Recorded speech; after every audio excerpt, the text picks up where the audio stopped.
All right, so we're going to try this again. Welcome to Physics and Curriculum Night specifically. I am your host, Mr. Szymanski.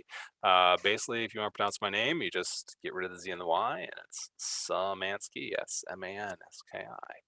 That's how my dad said how he pronounced it, and so I just didn't question things. So here's some contact information because I'm sure you want to know how you get get in contact with me. There's my brand. I'm going to be in office room 318. Okay, so it is a room and there's an office in the back of it. I usually just hang out in that room. I have all of my classes I am teaching in that room. If for some reason I cannot be found in that room, check room 361. That's the science office, but that's kind of a ways away from the class I teach. So I mostly just hang out in room 318 the entire time. Phone number 630-795-8236. At least this is what they tell me. With all the construction, I wouldn't be surprised if that's a little wishy-washy. So I guarantee that you can contact me if you send me an email at the link below, mszymanski@csd99.org. That's by far the best way to contact me. So a little bit about myself, because I figured you probably want to know who's going to be teaching your kid. I've been teaching for 18 years. I teach honors and regular physics only. That's basically all I do. I went to the good old University of Illinois, got a degree in engineering, and then went back, got a degree in curriculum instruction, got my teaching license, all those fun things. Many other postgraduate credit hours on top of that as well. I'm the sponsor of the Tabletop Gaming Club. So if you or your kids like D&D or Magic the Gathering or just board games in general, then come on by. It's every Wednesday after school, about an hour. And you might find me at Fair Game in downtown Downers Grove. I love that place. Great place. In the summers, I am usually the technical designer and scenic painter for North Central College. It's where I get to express the other aspects of my personality. And speaking of the other aspects of my personality, my wife says I'm kind of like a jack of all trades. I collect board games, so I'm kind of a nerd. Comic book guy, kind of a nerd. Paint miniatures, so I'm kind of an artist and do the same painting thing. And I run Tough Mudders for personal challenges and just a reason to stay in shape. And so I'm also highly athletic. And so I usually joke that if I can't find something to help me connect with your child, then I need to work harder or I need to get another hobby.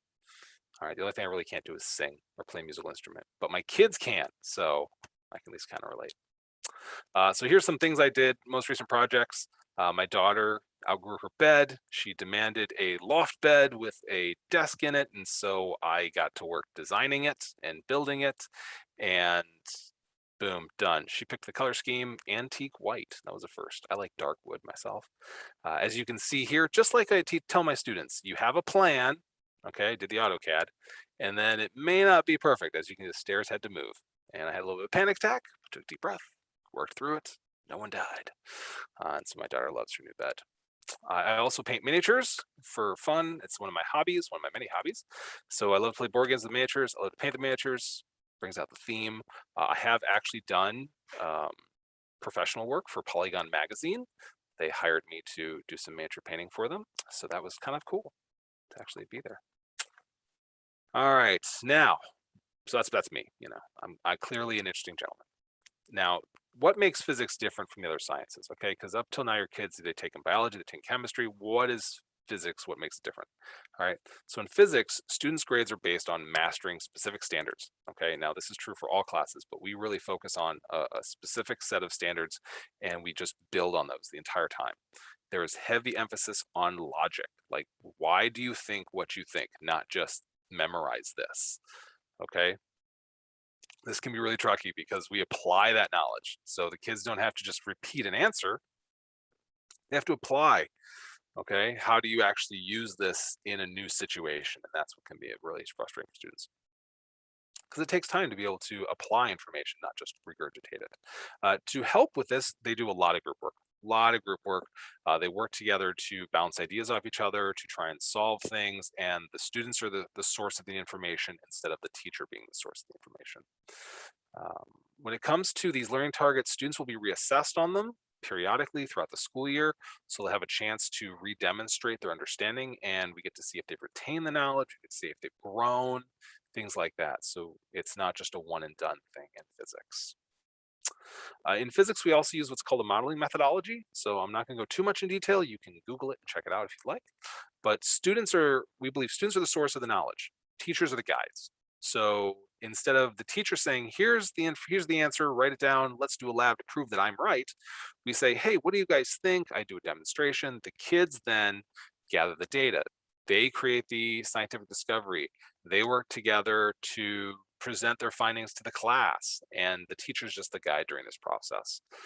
Once we have come to a conclusion as a class, then we have new conceptual understandings. The kids derive the equations, not just the teacher giving it to them. Once we have this, we then say, okay, we can now apply this. And when it comes to homework, we understand students may not fully understand how to solve a problem when they do it. And some parents are like, why would you do that?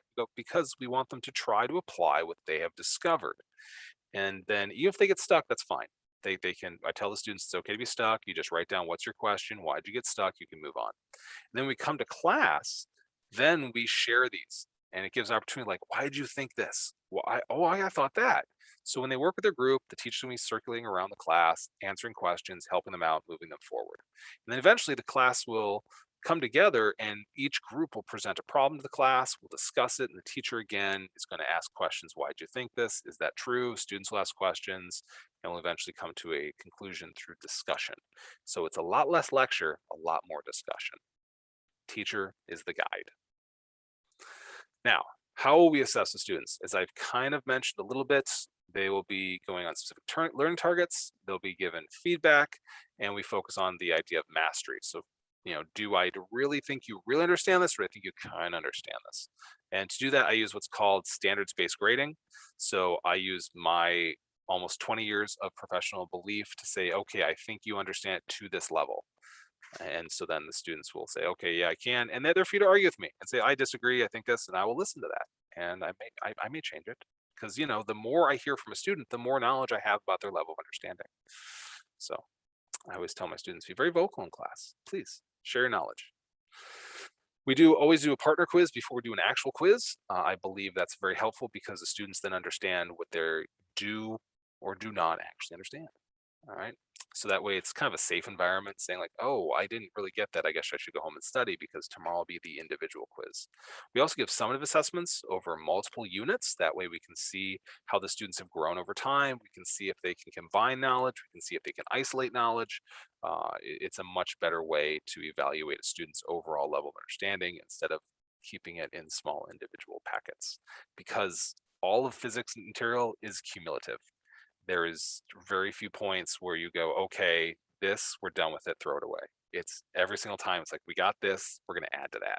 So if you don't get this, it's tough to build on top of that. So we really want them to be able to understand how to put everything together. Now, how are we going to grade them? Everyone's like, how do you get a grade in physics? Yes. All right, so there's two main categories we work with. One is the assessments. That's 80% of your grade. That's everything the student does by themselves. These are those individual quizzes. These are those summative assessments. If for some reason a student does receive below a 60%, they are allowed to retake said assessment. They'll be given like an alternate version of it, and they can get then back up to a 60%. So if they got a B and they want an A, that's not what this is for. This is for the ability for a student to just, basically not fail, stay in the game. The other 20% is the science and engineering practices. This is basically learning opportunities. This is group work. These are practices. This is the labs, which we're just looking for effort and things like that on. So students really should be receiving the bulk of this credit here. And I do not grade their homework. It's much like I believe in a sporting event. You do not get credit for doing extra practice or hitting the weight room real hard over the summer, but it does show when it comes time to do the assessment, the game or the test, things like that. We use the Norman Grammy scale of 80, 90, 70. I'm mildly dyslexic. You can read the order. The same thing pretty much all your classes use. Morals of the story. Here's some great Tough Mudder pictures I have from my past. Don't be afraid to ask for help. God, I've done like 17 of these, 15 of these. I don't know. I've done a lot. Don't be afraid to ask for help. Here's a great picture of me working with my teammates, and they're trying to get me, I am a large man, 270 pounds, over this wall, and it's pouring rain. My brother-in-law takes a foot to the face, and we all just work together because then they're going to help each other get over. Except my brother-in-law, he'll just jump over it because he's a ninja.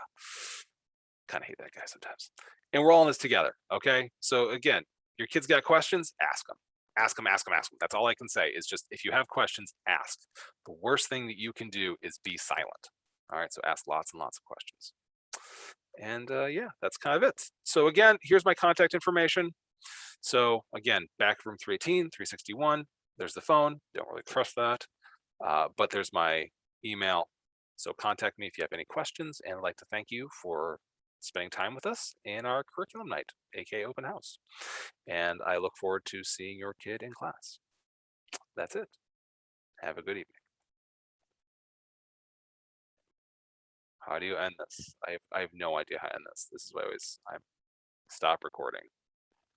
There we go. Yes, I'd like to stop recording.